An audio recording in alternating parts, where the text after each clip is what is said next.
जय हिंद साथियों, स्वागत है आपका आपके अपने YouTube channel UP Bihar exam crack पर। आज से हम एक नई सीरीज शुरू कर रहे हैं जिसमें हम पॉलिटी के कुछ इंपॉर्टेंट फैक्ट, इंपॉर्टेंट प्रश्न देखेंगे जो आपकी सभी परीक्षाओं के लिए महत्वपूर्ण होंगे। तो चलिए शुरू करते हैं। पहला फैक्ट है कि भारत का संविधान किस तिथि को अपनाया गया था। तो भारत का संविधान अपनाया गया था 26 नवंबर 1949 को। कब अपनाया गया था? 26 नवंबर 1949 को। दूसरा है, भारत के नागरिकों के मूल कर्तव्यों का विवरण संविधान के किस भाग में है। भाग बहुत इंपॉर्टेंट हैं, ठीक है। तो पहला भाग में क्या है? संघ है। दूसरे में क्या है? नागरिकता है। तीसरे भाग में क्या है? मौलिक अधिकार या मूल अधिकार हैं। चौथे भाग में राज्य के नीति निर्देशक तत्व हैं। और भाग 4 के काम में आपके मूल कर्तव्य आते हैं। तो 4 के काम में क्या है? मूल कर्तव्य। और क्या हो जाएगा आपका? मूल कर्तव्य किस में है? 4 के काम है, ठीक। अगला फैक्ट है, राष्ट्रपति पर महाभियोग का आरोप संसद के किस सदन द्वारा लगाया जा सकता है। तो राष्ट्रपति पर महाभियोग अनुच्छेद 61 के तहत लगाया जाता है और संसद के किसी भी सदन द्वारा लगाया जा सकता है, चाहे लोकसभा हो, राज्यसभा, कोई भी लगा सकता है महाभियोग, ठीक। अगला है, निम्न में से भारत का राष्ट्रपति किसकी नियुक्ति नहीं करता। तो उपराष्ट्रपति की नियुक्ति राष्ट्रपति नहीं करता है, ठीक है। उपराष्ट्रपति की नियुक्ति राष्ट्रपति नहीं करता, लेकिन जब राष्ट्रपति का पद खाली होगा तो कमान कौन संभालेगा? उपराष्ट्रपति।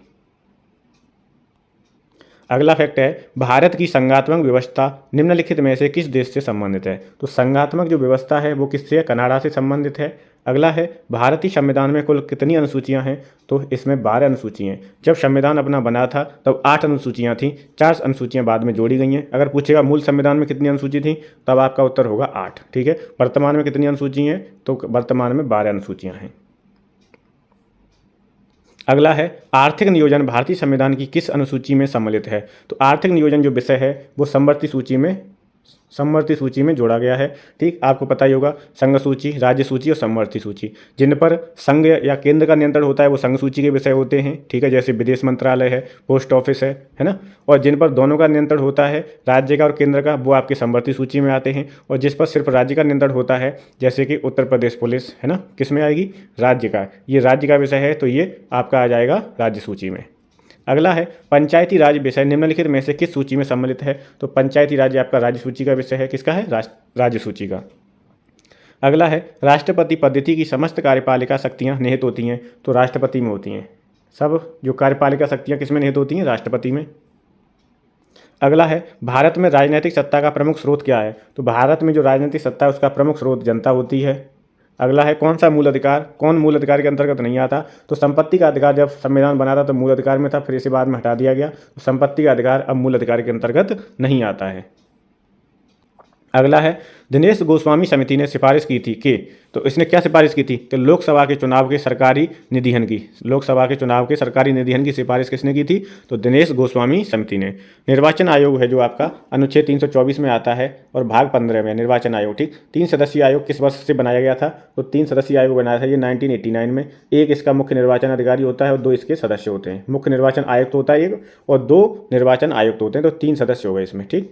अगला है, BR अम्बेडकर का संविधान सभा में निर्वाचन हुआ था। तो कहाँ से हुआ था? इनका निर्वाचन हुआ था बम्बई प्रेसिडेंसी से। कहाँ से हुआ था? बम्बई प्रेसिडेंसी से।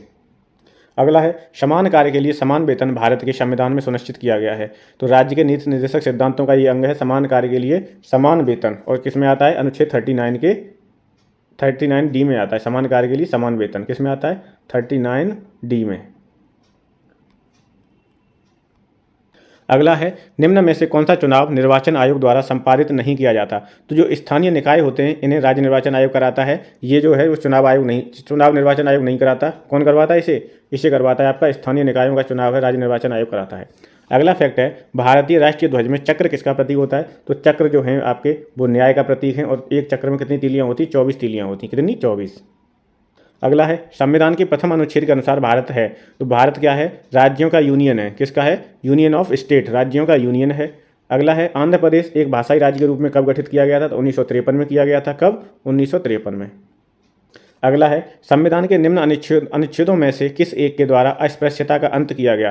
तो अनुच्छेद 17 में आपका अस्पृश्यता का अंत है, ये पूछा गया है। 17वां अनुच्छेद है। अनुच्छेद 17 किससे है? तो अस्पृश्यता, छुआछूत का अंत करता है। और अनुच्छेद 18 उपाधियों का अंत करता है। किसका अंत करता है? उपाधियों का अंत करता है। अगला है, भारत के संविधान का निम्नलिखित में से कौन सा अनुच्छेद प्रेस की स्वतंत्रता से संबंधित है। तो अनुच्छेद 19 आपका प्रेस की स्वतंत्रता से संबंधित है। अनुच्छेद 19। अगला है, किसी अपराध के अभियुक्त को स्वयं अपने विरुद्ध गवाह बनने के लिए बाध्य नहीं किया जा सकता। ठीक, भारतीय संविधान के किस अनुच्छेद में यह प्रावधान है? कोई अभियुक्त है और उसे मार कुटाई करके कि नहीं तुम्हें गवाही देनी पड़ेगी, तो उसे अपने विरुद्ध गवाह बनाने के लिए बाध्य नहीं किया जा सकता। ये अनुच्छेद 20 के 3 में उल्लिखित है। किसमें? 20 के 3 में, अनुच्छेद 20 के 3 में। अगला है, केंद्र ने द्वैध शासन किस अधिनियम के अंतर्गत स्थापित किया था? तो द्वैध शासन किया था भारत सरकार अधिनियम 1935 के तहत। किसने? केंद्र ने द्वैध शासन अधिनियम स्थापित किया था। अगला है, स्वतंत्र भारत की संविधान सभा के अध्यक्ष कौन थे? तो डॉक्टर राजेंद्र प्रसाद थे। कौन थे? डॉक्टर राजेंद्र प्रसाद। वैसे ये स्थायी अध्यक्ष थे संविधान सभा के। अगर पूछ लिया जाए अस्थायी अध्यक्ष कौन थे, तो वो थे आपके सच्चिदानंद सिन्हा। कौन थे? सच्चिदानंद सिन्हा। अगला है, भारतीय संविधान सभा की प्रारूप समिति का अध्यक्ष कौन था? तो वो थे डॉक्टर BR अम्बेडकर जी। कौन थे? भीमराव अम्बेडकर, प्रारूप समिति के अध्यक्ष। अगला है, डॉक्टर BR अम्बेडकर की अध्यक्षता में संविधान सभा की प्रारूप समिति में कितने सदस्य थे? तो अम्बेडकर जी एक मैन थे और उसमें 6 सदस्य और थे। ठीक है, अध्यक्षता में संविधान सभा की कितने सदस्य थे? 6 सदस्य थे। अगला है, मंत्रिपरिषद के विरुद्ध अविश्वास प्रस्ताव लाने के लिए लोकसभा के सदस्यों की संख्या कितनी होनी चाहिए? तो लोकसभा के सदस्य होने चाहिए 50, तब आप अविश्वास प्रस्ताव ला सकते हो। फैक्ट मैंने बताए थे। इसमें अब किस तरीके के प्रश्न पूछे जा सकते हैं। जैसे पहला प्रश्न है कि BR अम्बेडकर का संविधान सभा में निर्वाचन कहाँ से हुआ था? चलिए उत्तर बताइए आप, उत्तर सोचिए, बताइए। तो ये इसका उत्तर हो जाएगा बम्बई प्रेसिडेंसी। किससे? बम्बई प्रेसिडेंसी से। अगर आपने फैक्ट अच्छे से पढ़े होंगे तभी आप उत्तर दे सकते हो। दूसरा प्रश्न है कि भारतीय संविधान की प्रारूप समिति का अध्यक्ष कौन था? तो प्रारूप समिति के अध्यक्ष थे डॉक्टर BR अम्बेडकर, और इसका उत्तर हो जाएगा ग, डॉक्टर BR अम्बेडकर। तो जो ऐसे फैक्ट होंगे उसी के क्रम में हम क्या करेंगे, प्रश्न भी पूछेंगे। अगला है, भारत के किस प्रधानमंत्री की मृत्यु देश के बाहर हुई थी? तो वो थे लाल बहादुर शास्त्री। लाल बहादुर शास्त्री की मृत्यु कहाँ हुई थी? देश के बाहर हुई थी। अगला है, लोकसभा के प्रथम अध्यक्ष कौन है? ये पुलिस में पूछा गया था। JB मावलकर जो हैं वो लोकसभा के प्रथम अध्यक्ष हैं। अगला है, प्रथम अभिनेत्री जो राज्यसभा के लिए नामांकित की गई थी वो कौन है? वो है नरगिस दत्त। कौन है? नरगिस दत्त। अगला है, राज्यसभा का पदेन सभापति कौन होता है? तो राज्यसभा का पदेन सभापति कौन होगा? उपराष्ट्रपति। जो भी उपराष्ट्रपति होगा भारत का वो ऑटोमेटिक राज्यसभा का पदेन सभापति हो जाता है। कौन? उपराष्ट्रपति। ठीक, तो इसका उत्तर क्या हो गया? उपराष्ट्रपति। अगला है, किस राज्य में पंचायती राज संस्था नहीं है? तो नागालैंड में पंचायती राज संस्था नहीं है। ठीक है। अगला है, भारत में पहली बार लोक सेवा आयोग की स्थापना जिस अधिनियम से हुई वह कौन सा है? तो गवर्नमेंट ऑफ इंडिया एक्ट 1919 के तहत लोक सेवा आयोग की स्थापना हुई थी। गवर्नमेंट ऑफ इंडिया कौन सा है? ऑफ इंडिया एक्ट 1919 याद रखना है। ठीक, 1919।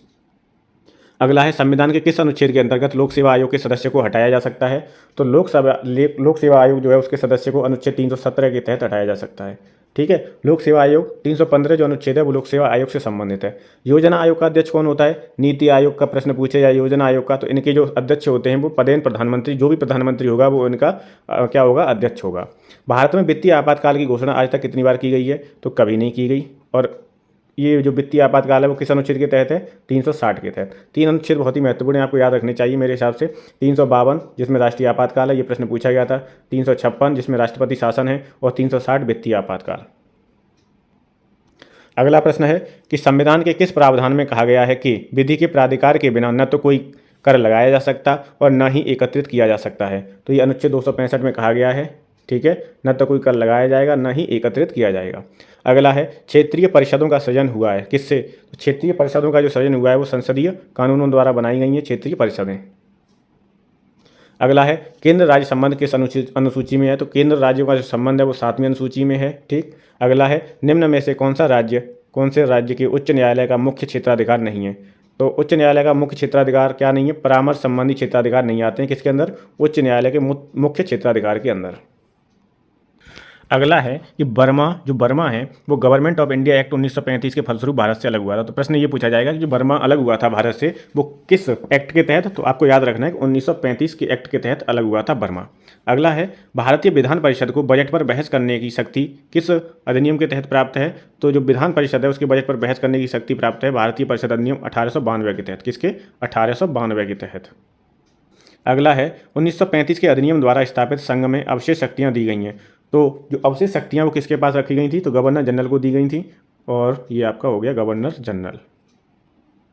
अगला फैक्ट है कि योजना आयोग की स्थापना कब हुई थी, तो आपको याद रखना है 15 मार्च 1950 को योजना आयोग की स्थापना हुई थी। और नीति आयोग की स्थापना कब हुई है, नीति आयोग, योजना आयोग की जगह तो नीति आयोग ने ले ली है, तो नीति आयोग की स्थापना हुई है आपकी 1 जनवरी, कब हुई है, 1 जनवरी 2015 को। नीति आयोग की स्थापना कब हुई है, 1 जनवरी 2015 को। अगला फैक्ट है कि संविधान के किस अनुच्छेद में यह व्यवस्था की गई कि प्रत्येक राज्य शिक्षा के प्राथमिक स्तर पर मातृभाषा में शिक्षा की पर्याप्त सुविधाओं की व्यवस्था करने का प्रयास करेगा, तो ये कहा गया अनुच्छेद 350 के काम है। किसमें, अनुच्छेद 350 के काम है। अगला है अखिल भारतीय महासंघ स्थापित करने का प्रावधान किस में शामिल है, तो ये भारत सरकार अधिनियम 1935 में शामिल है। किसमें, अखिल भारतीय महासंघ स्थापित करने का किसमें शामिल है, भारत सरकार अधिनियम 1935 में। ठीक। अगला है एक संघीय व्यवस्था और केंद्र में द्वैध शासन भारत में लागू किया गया था, तो केंद्र में द्वैध शासन किसके तहत लागू किया गया था, तो 1935 के अधिनियम द्वारा केंद्र में संघीय व्यवस्था या केंद्र में द्वैध शासन लागू किया गया था। अगला फैक्ट है कि 1919 के भारत सरकार अधिनियम की प्रमुख विशेषता क्या है, तो इसकी जो विशेषता है वो है प्रांतों की कार्यकारी सरकार में द्वैध शासन व्यवस्था और केंद्र द्वारा प्रांतों को विधायी शक्ति का हस्तांतरण। ठीक है, प्रांतों की कार्यकारी सरकार में द्वैध शासन व्यवस्था किसके तहत हुई थी, तो 1919 के तहत। प्रांत समझ रहे हो ना, राज्य। अगला है भारत का संघीय न्यायालय स्थापित किया गया था, ये बहुत इंपॉर्टेंट है, तो भारत का संघीय न्यायालय 1937 में स्थापित किया गया था। ठीक। अगला है भारत में संघीय न्यायालय की स्थापना की गई थी, तो भारत में संघीय न्यायालय की स्थापना भारत सरकार अधिनियम 1935 के द्वारा की गई थी, और कब की गई थी, 1937 में। तो संघीय न्यायालय की स्थापना कब की गई, 1937 में। अगला है कलकत्ता में सर्वोच्च न्यायालय की स्थापना का प्रावधान किस में किया गया था, तो रेगुलेटिंग एक्ट 1773 में किया गया था। रेगुलेटिंग एक्ट 1773 के तहत कलकत्ता में सर्वोच्च न्यायालय की स्थापना की गई थी। अगला है भारतीय संविधान का प्रथम प्रारूप किसने तैयार किया था, तो प्रथम प्रारूप तैयार किया था BN राव ने। किसने किया था, BN राव ने। अगला है भारतीय संविधान के निर्माण के समय संवैधानिक सलाहकार कौन थे, तो संवैधानिक सलाहकार थे BN राव। ठीक है, दोनों चीज़ें याद रखनी है कि प्रथम प्रारूप तैयार किसने किया था, BN राव ने, और भारतीय संविधान के निर्माण के समय संवैधानिक सलाहकार कौन थे, तो वो भी BN राव थे। अगला है संविधान सभा ने डॉक्टर BR अम्बेडकर की अध्यक्षता में प्रारूप समिति का गठन कब किया था, तो वो किया था 29 अगस्त 1947 को। क्या, BR अम्बेडकर ने प्रारूप समिति का गठन किया था। अगला है डॉक्टर BR अम्बेडकर की अध्यक्षता में संविधान सभा की प्रारूप समिति में अन्य सदस्यों की संख्या कितनी थी, तो BR अम्बेडकर सहित 7 थे, और BR अम्बेडकर को अध्यक्ष मान के फिर सदस्य देख पूछेगा तो 6 सदस्य थे। कितने थे, 6 सदस्य थे। अगला है संविधान सभा द्वारा स्थापित मौलिक अधिकारों और अल्पसंख्यकों हेतु सलाहकार समिति के अध्यक्ष कौन थे, तो मौलिक अधिकारों पर अल्पसंख्यकों हेतु सलाहकार समिति का जो गठन किया था उसके अध्यक्ष थे सरदार पटेल, सरदार वल्लभ भाई पटेल। अगला है भारतीय संविधान सभा की प्रारूप समिति के अध्यक्ष कौन थे, तो प्रारूप समिति के अध्यक्ष कौन थे, डॉक्टर BR अम्बेडकर थे। अगला है संविधान सभा की प्रांतीय संविधान समिति के अध्यक्ष कौन थे, तो प्रांतीय जो संविधान समिति थी इसके अध्यक्ष थे सरदार पटेल। ठीक है, और एक होगी संघीय संविधान समिति, कौन सी होगी, प्रांत वाली के तो सरदार पटेल हैं, एक है संघीय, इसके हैं पंडित जवाहरलाल नेहरू। कौन है, पंडित जवाहरलाल नेहरू। अब है संविधान सभा के पहले उपाध्यक्ष कौन थे, तो वो थे HC मुखर्जी थे। प्रारूप समिति के मूलतः एकमात्र कांग्रेसी सदस्य कौन थे, तो KM मुंशी थे। प्रारूप समिति के अगर पूछेगा कांग्रेसी सदस्य कौन थे, तो KM मुंशी थे। अगला है संघ संविधान समिति, अभी बताया था संघीय संविधान समिति या संघ संविधान समिति के अध्यक्ष कौन थे, जवाहरलाल नेहरू थे। राजस्थान की रियासतों का प्रतिनिधित्व करने वाले संविधान सभा के सदस्य कौन थे, तो ये थे BT कृष्णामाचारी। अगला है भारत के संविधान के निर्माण में संविधान सभा को कितने वर्ष का समय लगा था, कितना, तो 2 वर्ष 11 माह 18 दिन में संविधान का निर्माण हुआ था। कितना, 2 वर्ष 11 माह 18 दिन। अगला है भारतीय संविधान सभा को बनाने हेतु भारतीय संविधान सभा के कुल कितने अधिवेशन हुए थे, तो 12 अधिवेशन हुए थे। कितने अधिवेशन हुए थे, 12 याद रखने हैं, और 15 महिलाएं थी इसमें संविधान सभा में। अगला है संविधान सभा में उद्देश्य प्रस्ताव या प्रस्तावना प्रस्तुत किया गया था, तो किसके द्वारा, तो पंडित जवाहरलाल नेहरू के द्वारा उद्देश्य प्रस्तावना प्रस्तुत किया गया था, पंडित जवाहरलाल नेहरू के द्वारा। अगला है भारत को एक संविधान देने का प्रस्ताव संविधान सभा द्वारा पारित किया गया था, कब, तो 22 जनवरी 1947 को। कब, 22 जनवरी 1947 को संविधान सभा द्वारा पारित किया गया था कि संविधान देने के लिए कि भाई एक संविधान होगा, कब, 22 जनवरी 1947 याद रखना है। अब देखेंगे संभावित प्रश्न कैसे कैसे बनेंगे इससे। तो कलकत्ता में सर्वोच्च न्यायालय की स्थापना किस एक्ट के तहत की गई थी, सोचो आप, बताओ आंसर। तो इसका उत्तर हो जाएगा रेगुलेटिंग एक्ट 1773 के तहत। और दूसरा प्रश्न है कि भारत के संविधान के निर्माण में संविधान सभा को कितना समय लगा था, तो संविधान बनाने में कितना समय लगा था, 2 वर्ष 11 माह 18 दिन। 2 वर्ष 11 माह 18 दिन किसमें, का में, का आंसर सही हो जाएगा। तो आज की क्लास को यहीं समाप्त करते हैं। 15 मिनट की छोटी छोटी वीडियो क्लिप बनाया करेंगे, ठीक है। उसी से अपनी जीएस की प्रैक्टिस करेंगे, कभी पॉलिटी, कभी हिस्ट्री, कभी इकोनॉमिक्स, कभी साइंस। अगर आपको ये सीरीज़ पसंद आ रही है तो प्लीज़ ज़्यादा से ज़्यादा शेयर करें, चैनल को सब्सक्राइब कर लें, इंपॉर्टेंट कंटेंट के लिए। और इस वीडियो को यहीं समाप्त करते हैं। कल मिलते हैं हम, इस फैक्ट को शुरू करेंगे। भारत की संविधान सभा का प्रथम अधिवेशन शुरू हुआ था 9 दिसंबर 1946 को, ठीक। यहाँ से आगे कंटिन्यू करेंगे। Thank you so much.